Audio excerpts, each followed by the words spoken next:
أعوذ بالله من الشيطان الرجيم. بسم الله الرحمن الرحيم. الحمد لله رب العالمين، وأفضل الصلاة وأتم التسليم على سيد المرسلين أبي القاسم محمد وآل بيته الطيبين. اللهم صل على محمد وآل محمد. السلام عليكم إخواني أخواتي جميعا. The topic for today is about hijab and virtue, al-hijab or al-afaf. The topic obviously not concerning the ladies and girls only, but is a general topic. It's a quite important topic in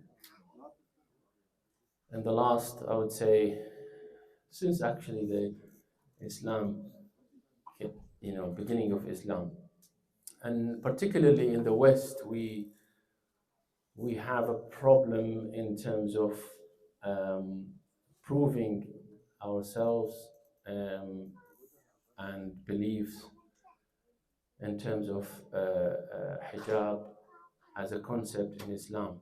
And in fact, it's not only in Islam, it's a concept in all religion, which we'll hopefully talk about and touch upon. قال تعالى: بسم الله الرحمن الرحيم، فأقم وجهك للدين حنيفا فطرة الله التي فطر الناس عليها. صدق الله العلي العظيم. The transliteration of that is, so set your face to the religion being upright, the nature framed of Allah in which He has created mankind. There is no altering of Allah's creation. That is the right religion, but most people do not know. ومن دعاء لسيدة نساء العالمين فاطمة الزهراء عليها وعلى أبيها وبعلها وبنيها أفضل الصلاة والسلام. اللهم صل على محمد. قالت في دعاء لها في الصحيفة الفاطمية، قالت: اللهم إني أسألك الهدى والتقى والعفاف والغنى والعمل بما تحب وترضى. This is just an introduction about the topic because, as I said, it's involved virtue as well as hijab. And we'll examine hijab from different aspects. I'm not going to prove how it is part of Islamic religion or how mandatory it is, because the evidence is overwhelming in terms of how it is an important practice in our religion, Islamic religion, as well as many other religions, including Christianity as well as Judaism, etc. Allah subhanahu wa ta'ala sent messengers, al-Rusul, to guide us toward the right path. Obviously, to put our foot in the right path, they directed us to certain practices that's meant to be reaching us to what we call al-kamalat. That's mean we become more kind of perfect human being, toward perfection at least. So in order to achieve that, give us a guidance. Now, whether we are going to take Allah subhanahu wa ta'ala's guidance through His messengers, or actually we're going to create our own laws and changing what we think is good for us. This is obviously up to us as a human being.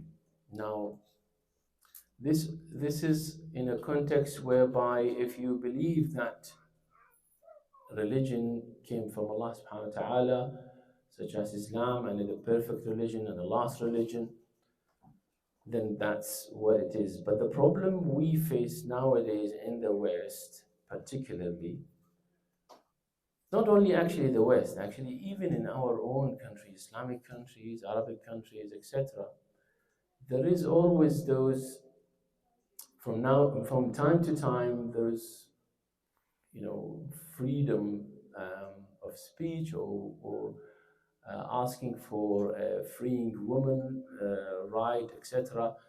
Those if we call them kind of misleading statement, they try to use to deviate women from the right path, and because it is actually the women are the cornerstone of society, and if you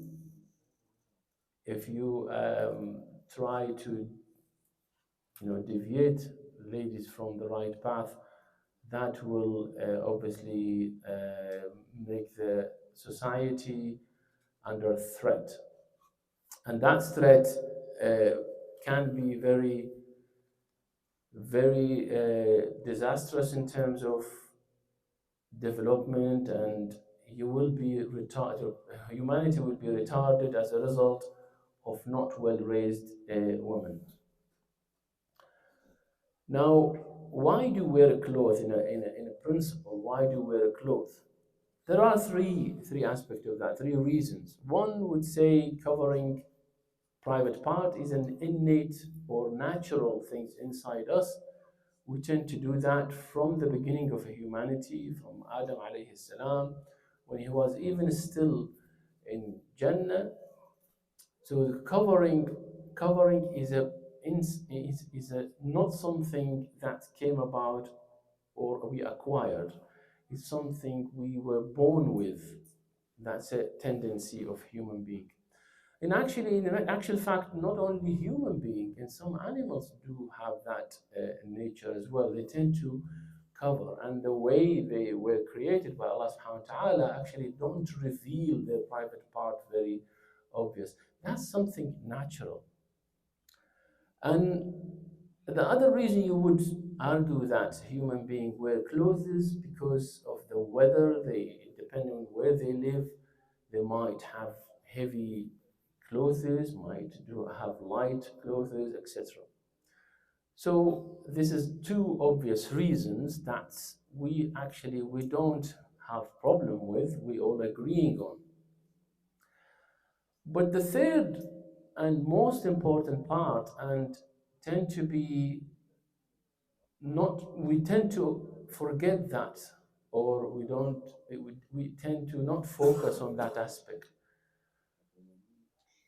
Covering up is can can be a part of our identity, particularly in hijab.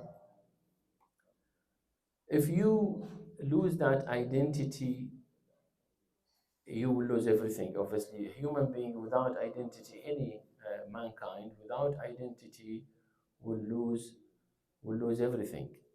Um, to prove yourself, to be active in the society, you will have to have that identity and preserved, intact, not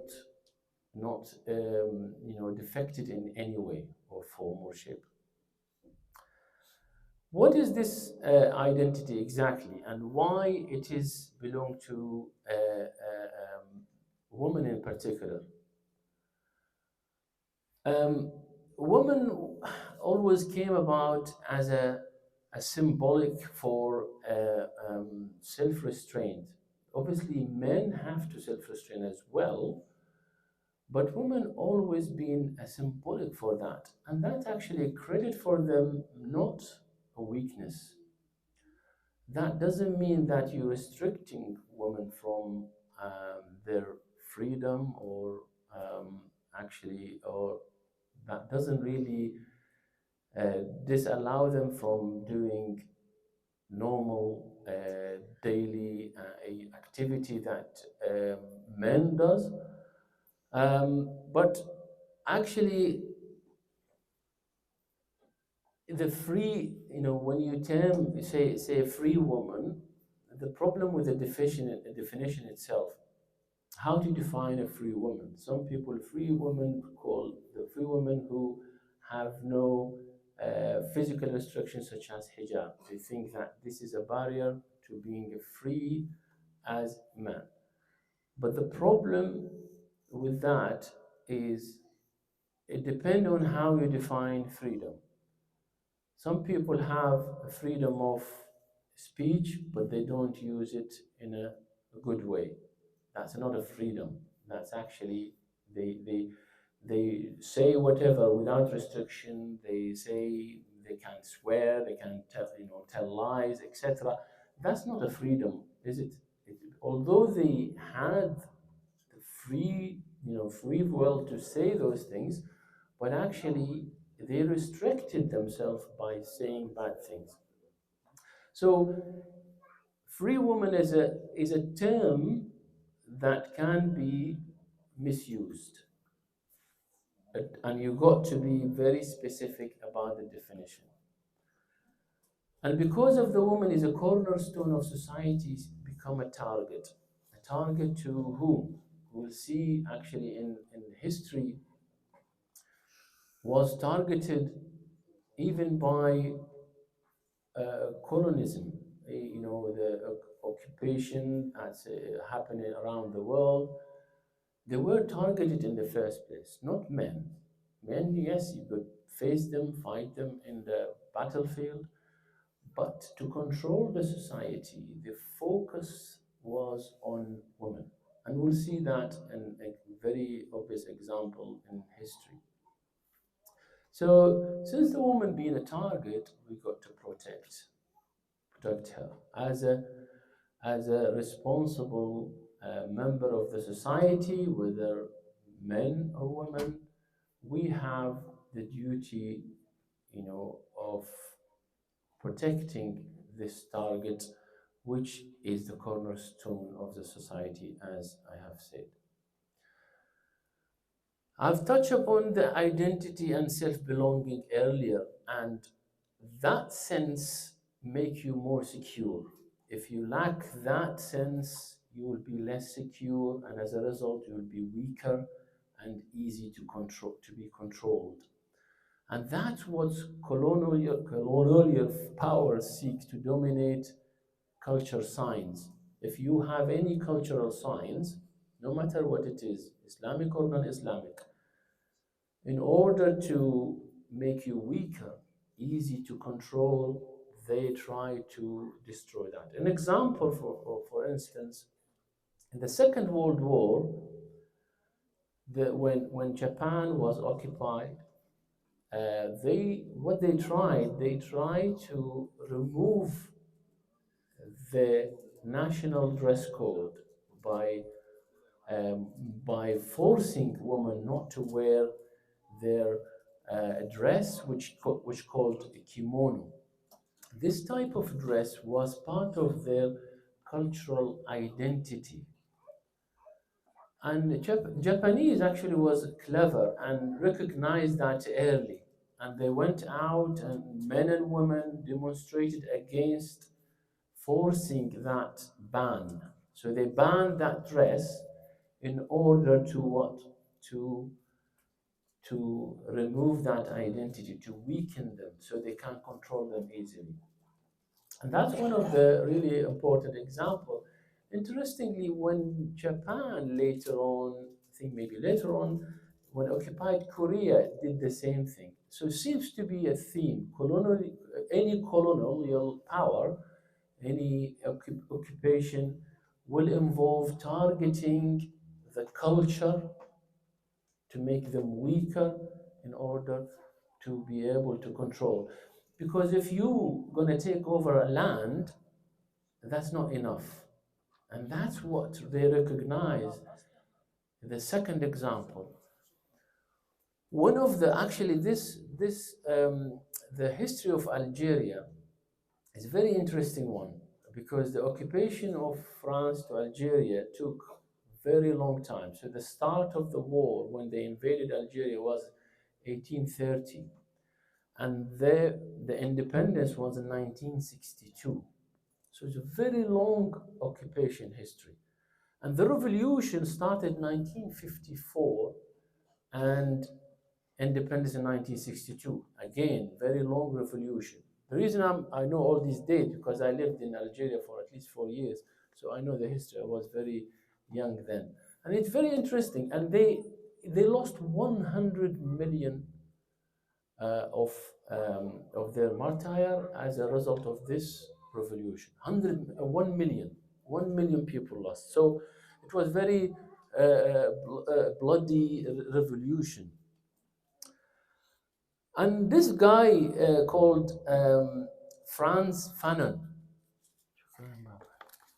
Franz Fanon, he is a psychiatrist, and he came with the French um, to when they occupied Algeria, and he worked there as a part of them, and then realized that he when he saw the society, he realized how the colonial is bad and how they mistreated people, etc. He became a convert. Initially, he described what military strategy, the French military strategy was, and that's his word. If we want to destroy the structure of Algerian society, its capacity for resistance, we must first of all conquer the woman. We must go and find them behind the veil. They hide themselves, and in the houses where the men keep them out of sight. So Algerian society was also a conservative one. They have their own, as you can see in the picture, this is how they dress. The dress code of Algerian women, this is what they cover up mostly. So almost they only can see their eyes. This is how they go to the market outside their houses. And one of the slogans they used, they say, this is one of the slogans, if you can see it. One of the slogans used by French, say, "Aren't you pretty? Remove your veil." This is one of the slogans used. And at the time of Revolution, 1954, the French ladies went out with Algerian ladies to help them to uncover. So there was a kind of, to address the revolution, to weaken it, they tried to weaken the men who was fighting by, converting or manipulating their ladies at home. Because, and as you know, historically, men go and fight, used to have the women with them. They get the power more. They will be more encouraged. Even in Ma'rakat Badr and Uhud, we know that ladies was with men to support them, to help them, to motivate them. So woman behind the man is a strength for them. Without woman, the man much weaker than supposed to be. So they try to use that power to weaken the revolution itself. That's in addition to what they did in the beginning. And the French, interestingly, if you see the French as an occupation or colonial power, they changed the culture. You can see Tunisia, Algeria, Morocco, occupied by French. You can see up until now they speak French. There are a lot of in their culture changes based on what the French did. And the French didn't come to do that for a good reason, not to transfer a culture, but just to control them. So that's why I go back to my point. My point is, if you don't preserve your identity, if you lose your identity, you become a weak and vulnerable person and easy to be controlled. And that's what they wanted to do. And that's why they lasted so long in Algeria. As I said, this occupation started in 1830. They left Algeria in 1962. So very long. It didn't last that long in, for example, English when they occupied Iraq or Jordan or Syria or those parts of the Arabic country. And this man wrote a book, and a big, not big book, but a chapter in that book and he called it Unveiling Algeria. And that book, he died in 1962, this chap. And the book is actually in the Warwick Library. There's a copy, PDF copy online if you are interested to read. It's in English, translated as well. So it's very interesting to see how they saw that colonial power and how they used it. And historically, this is what they do, targeting women. So good to be aware.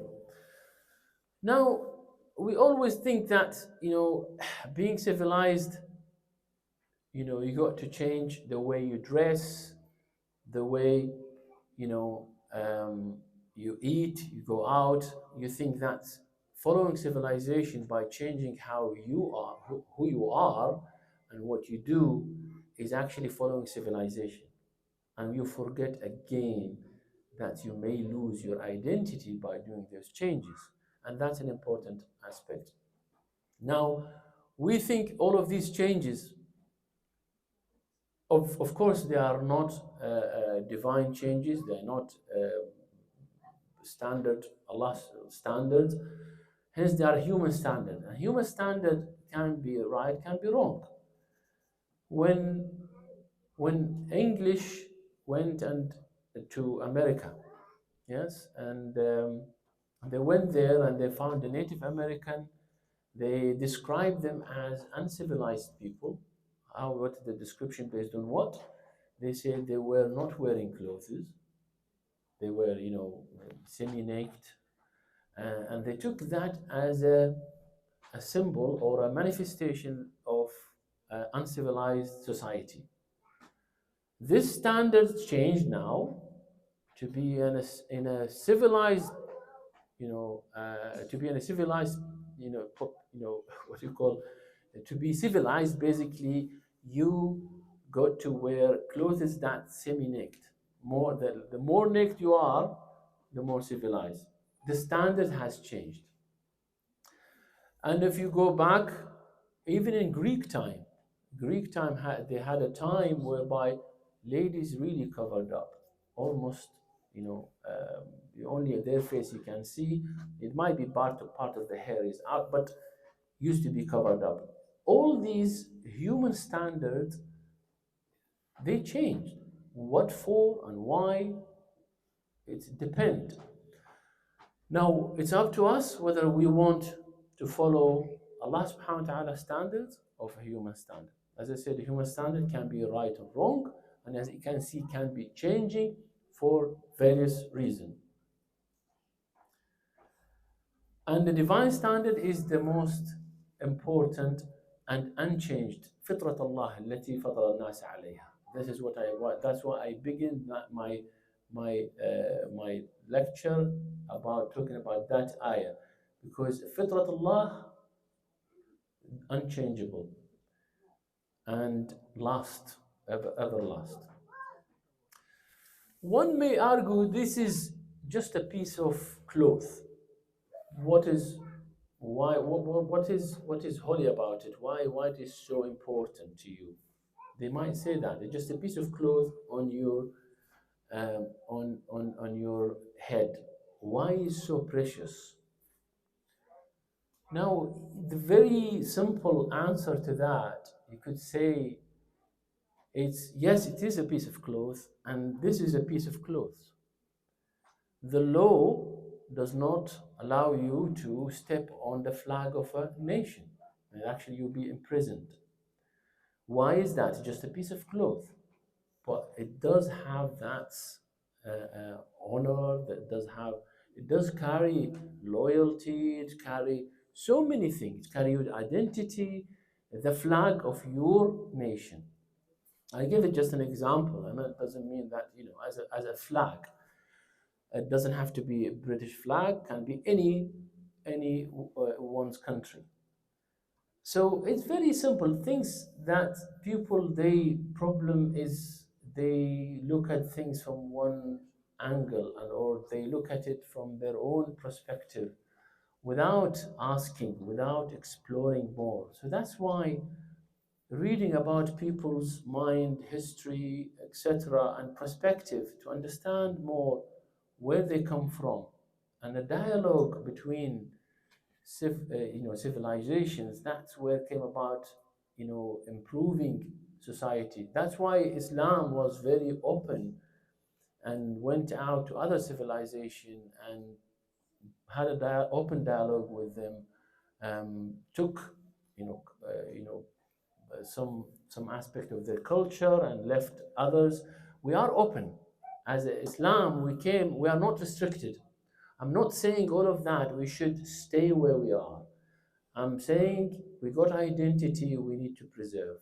The identity came from Allah subhanahu wa ta'ala. And once it is from Allah, it's not a human standard, so it can't be wrong. Once you have that in mind, you will have really the strong courage to defend your identity and to keep it safe from any manipulation you could face. Al-Afaf, we call it a virtue or chastity or self-restraint.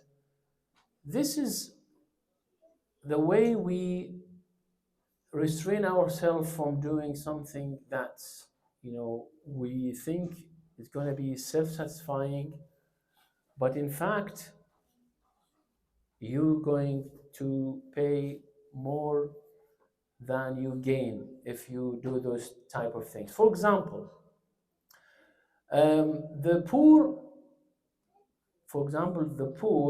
their afaf or the virtue is different from the one who rich. The rich, for example, وَمَنْ كَانَ غَنِيًّا فَلْيَسْتَعْفِفْ. What does that mean?